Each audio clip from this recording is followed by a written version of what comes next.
Hi everyone and welcome back to MG facts. Friends, factories में मुख्तलिफ किस्म की मशीनें मुख्तलिफ किस्म के काम करती हैं। ये मशीनें कम्प्लेक्स से कम्प्लेक्स काम को भी मिनटों में करके दे देती हैं, जिन्हें हम हाथ से कई महीनों की मेहनत के बाद ही बनाने का सोच सकते हैं। और आज की इस वीडियो के अंदर मैं आपको दिखाने वाला हूँ चंद ऐसी गजब की मशीनें जो कि आपकी डेली लाइफ की चीजें बनाती हैं। ये वीडियो काफी इंटरेस्टिंग होने वाली है, इसलिए इसे एंड तक जरूर देखें। All set? Well then, let's get it on.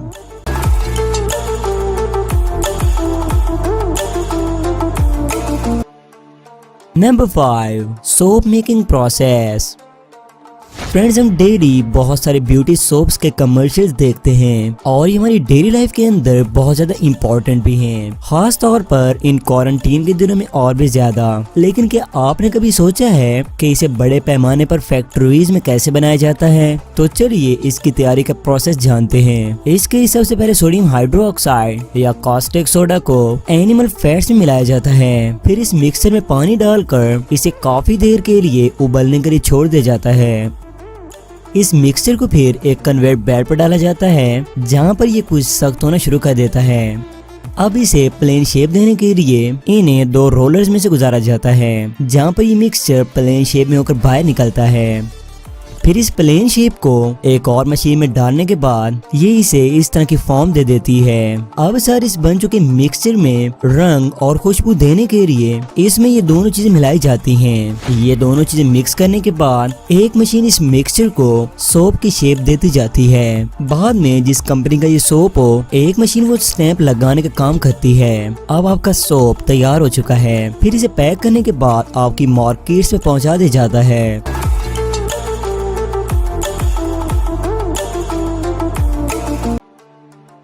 Number 4. Ball making process.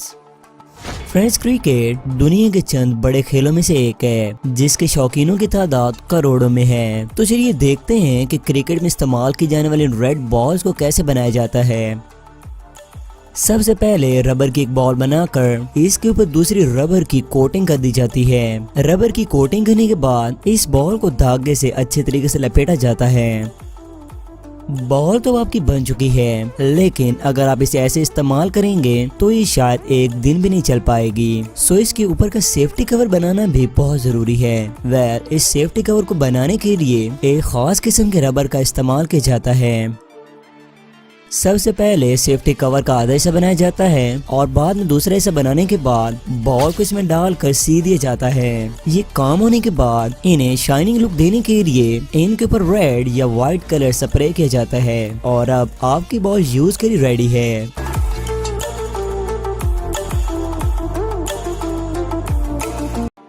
Number 3. Tyre making.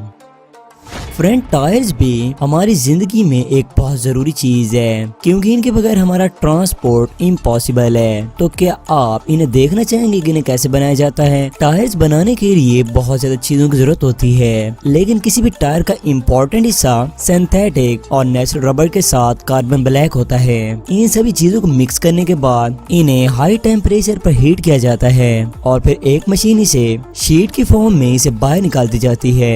ये शीट बनने के बाद एक और रबर की प्रोसेसिंग की जाती है। इसके बाद पिछले बन चुके रबर को एक मशीन में डाला जाता है, जो कि इसे सही तरीके से मोटा कर देती है। इन शीट्स को अब काटने के बाद इन पर मेटल स्ट्रिंग लगाई जाती है और अब इन रबर शीट्स को एक और मशीन में डाला जाता है, जिसके अंदर डिफरेंट शीट्स को मिक्स करने का काम किया जाता है। इसी तरह काफी देर की प्रोसेसिंग के बाद टायर का इंटीरियर रेडी हो जाता है। टायर की बाहर वाली लेयर बनाने का काम एक अलग मशीन करती है।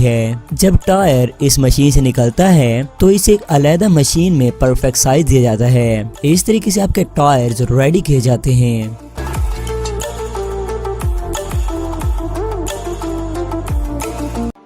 Number 2. Cell phone making.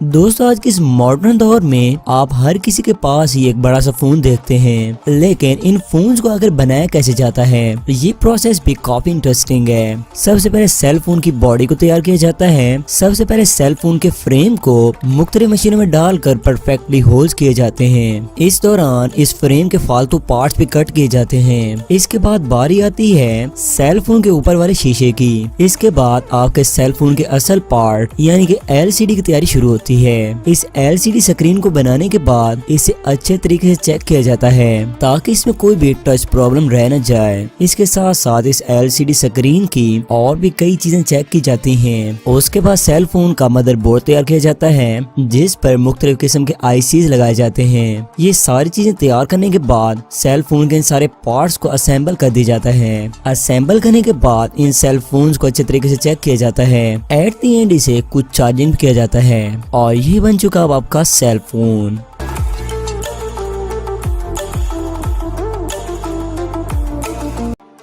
Number 1 sugar making. Friends sugar तो हम अपनी डेली लाइफ के अंदर बहुत ज्यादा इस्तेमाल करते हैं, but the question is how it's made. तो चलिए जानते हैं। सबसे पहले शुगर केन यानी गन्ने को खेतों से काटा जाता है, फिर वहीं पर एक मशीन इन शुगर केन्स को छोटे छोटे टुकड़ों में काटती जाती है। इसके बाद इन टुकड़ों को धोया जाता है, फिर इन गन्ने के टुकड़ों को एक क्रशर में डालकर इनका जूस निकाल दिया जाता है। बाद में इस जूस को प्योरीफाई करने के बाद इसकी क्वालिटी टेस्ट की जाती है। इसके बाद इस जूस को एक बड़े से टैंक में डाल दिया जाता है जहाँ पर इसकी सल्फोटेशन का प्रोसेस होता है। इस जूस के लिए अलग से लाइम सोल्यूशन तैयार किया जाता है। फिर इस लाइम सोल्यूशन और जूस को 6 घंटे के लिए मिक्स होने के लिए छोड़ दिया जाता है। यहाँ पर जूस का pH लेवल इम्प्रूव हो जाता है और इसका कलर भी ब्राउन से येलो हो जाता है। इसके बाद इस जूस को टैंक्स की एक सीरीज में डाला जाता है। इसके बाद इस जूस को 15 टन के एक बड़े टैंक में डाला जाता है जहाँ पर ये मजीद प्योरीफाई होता है। इसके बाद इसमें ये मिल्क सॉल्यूशन डाला जाता है। इसके बाद फिर इस मिक्सचर को बड़े टैंक्स में शुगर क्रिस्टल बनने के लिए छोड़ दिया जाता है जहाँ पर ये मशीन इस मिक्सचर को क्रिस्टल्स में कन्वर्ट करती जाती है। इस तरीके से आपकी शुगर तैयार की जाती है।